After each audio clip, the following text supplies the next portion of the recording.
21 lakh hectare से अधिक भूमि को अतिरिक्त सिंचाई की सुविधा प्रधानमंत्री कृषि सिंचाई योजना के माध्यम से जो सहयोग हमें प्राप्त हुआ है, उसका लाभ भी हमें प्रदेश के अंदर उपलब्ध हुआ। प्रधानमंत्री फसल बीमा योजना में विगत 6 वर्षों के अंदर देश में 10 करोड़ 25 लाख से अधिक आवेदकों में से 1,20,000 करोड़ रुपए से अधिक के दावे उपलब्ध हुए हैं और उत्तर प्रदेश में 2 करोड़ 46 लाख किसान जो बीमित हुए थे, उन्हें 3,000 करोड़ रुपए की क्षतिपूर्ति का भी भुगतान उत्तर प्रदेश के अंदर अन्नदाता किसानों को उपलब्ध हुआ है। पहली बार ग्रामीण क्षेत्र में हम लोगों ने इस बात को देखा होगा, ग्रामीण क्षेत्र में जो व्यक्ति जिस जमीन पे अपना मकान, उसका पुश्तैनी मकान बना होता है, तो बहुत कम होता है कि वह उस जमीन का मालिकाना अधिकार उसके पास होगा। ज्यादातर ग्राम पंचायत की भूमि में, आबादी की भूमि में मकान बने होते हैं और व्यक्ति को इसका मालिकाने का अधिकार कभी नहीं मिलता। अगर दुर्भाग्य से मकान टूट गया तो मकान टूटने के बाद फिर वह परिवार अगर कमजोर है तो फिर से अपना मकान बनाने के लिए उसे बहुत परेशानी होती थी और बहुत बार दबंग लोग या माफिया प्रवृत्ति के लोग उन गरीबों को मकान नहीं बनाने देते थे। लेकिन पहली बार प्रधानमंत्री स्वामित्व योजना के माध्यम से पूरे देश के अंदर ड्रोन सर्वे के माध्यम से ग्राम पंचायत की खुली बैठक के प्रस्ताव के साथ बिना किसी विवाद के देश के अंदर प्रधानमंत्री स्वामित्व योजना का लाभ 1,35,000 गांवों को ड्रोन सर्वे के माध्यम से अब तक ये कार्य पूरा हुआ है। 36 लाख से अधिक संपत्ति कार्ड यानी मालिकाना दस्तावेज उन लोगों को देश के अंदर दिए गए और उत्तर प्रदेश की उपलब्धि इसमें सर्वाधिक है। खासतौर पर उत्तर प्रदेश ने अब तक 15,940 गांवों में 23,47,243 ग्रामीण आवासीय अभिलेख यानी घरौनी को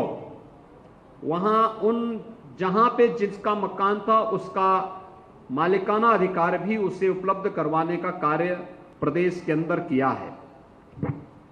मित्रों, हम सब इस बात को जानते हैं कि बेहतरीन स्वास्थ्य सुविधा हमारे प्रबंधन पर निर्भर करता है। हेल्थ इंफ्रास्ट्रक्चर के साथ साथ इस फील्ड में किए जाने वाले शासन के प्रयास और सामूहिकता का परिणाम क्या होता है। कोरोना जैसी महामारी के अंदर हम लोगों ने इसको बहुत नजदीक से महसूस किया है और प्रधानमंत्री मोदी जी के नेतृत्व में स्वास्थ्य सेवा और महामारी प्रबंधन का कार्य कैसे होना है, विगत 2.25 वर्ष से पूरा देश इस बात का साक्षी बना हुआ है। हम सब जानते हैं 2014 के पहले देश के अंदर हेल्थ इंफ्रास्ट्रक्चर की स्थिति क्या थी। व्यक्ति दवा के लिए भटकता था, हॉस्पिटल की स्थिति बहुत कमजोर थी, जितने चिकित्सक देश में आबादी के हिसाब से चाहिए थे उस प्रकार की व्यवस्था नहीं थी। हम सब आभारी हैं प्रधानमंत्री मोदी जी के, जिन्होंने दुनिया की सबसे बड़ी स्वास्थ्य बीमा की योजना आयुष्मान भारत देश के अंदर लागू किया। देश के अंदर 10 करोड़ 70 लाख गरीब परिवारों को 5 लाख रुपए सालाना स्वास्थ्य बीमा का कवर दिया गया। यानी 10 करोड़ 70 लाख का मतलब आप अनुमान कर सकते हैं कि सीधे सीधे 60 करोड़ लोग इस योजना से सीधे सीधे लाभान्वित हो रहे हैं पूरे देश के अंदर। और अगर उत्तर प्रदेश के अंदर हम देखेंगे तो उत्तर प्रदेश में हम लोगों ने 10 करोड़ लोगों को इस योजना के साथ जोड़ा है, जिसमें आयुष्मान भारत के साथ ही मुख्यमंत्री जन आरोग्य योजना को भी हम लोगों ने इसके साथ जोड़ा है। और इस योजना का लाभ अब तक देश के अंदर 3 करोड़ 28 लाख से अधिक लोगों ने इसके माध्यम से मुफ्त स्वास्थ्य की सुविधा प्राप्त की है। तो उत्तर प्रदेश में 8,43,000 परिवार इस योजना से अब तक सीधे सीधे लाभान्वित हुए हैं। उत्तर प्रदेश ने पंजीकृत श्रमिकों को भी इस योजना के साथ जोड़ा है, उन्हें 5 लाख रुपए की स्वास्थ्य बीमा का कवर उपलब्ध कराया है। एम्स और मेडिकल कॉलेजेस की स्थिति अगर हम देखेंगे, 2014 के पहले देश के अंदर केवल 7 एम्स थे और 2022 में 8 वर्ष में इनकी संख्या देश के अंदर बढ़कर के 22 हो गई है। 2014 में 387 मेडिकल कॉलेजेस देश में थे, 2022 में इनकी संख्या बढ़कर के 596 हो गई है। और अगर उत्तर प्रदेश की हम बात करेंगे तो 1947 से 2017 के बीच उत्तर प्रदेश में केवल 12 गवर्नमेंट मेडिकल कॉलेज बने थे और आज 2017 से 2022 के बीच हम लोगों ने प्रधानमंत्री स्वास्थ्य सुरक्षा योजना के अंतर्गत आज हम उत्तर प्रदेश के अंदर 33 नए मेडिकल कॉलेज की स्थापना कर रहे हैं। 2 एम्स संचालित हो चुके हैं, गोरखपुर और रायबरेली में। कोविड प्रबंधन में देश के अंदर लगभग 200 करोड़ कोविड वैक्सीन की डोजेस दी जा चुकी हैं और उत्तर प्रदेश में 32,70,000 कोविड वैक्सीन की डोजेज उपलब्ध कराई गई है। यही नहीं, जब कोविड ने दस्तक दी थी तब उत्तर प्रदेश के अंदर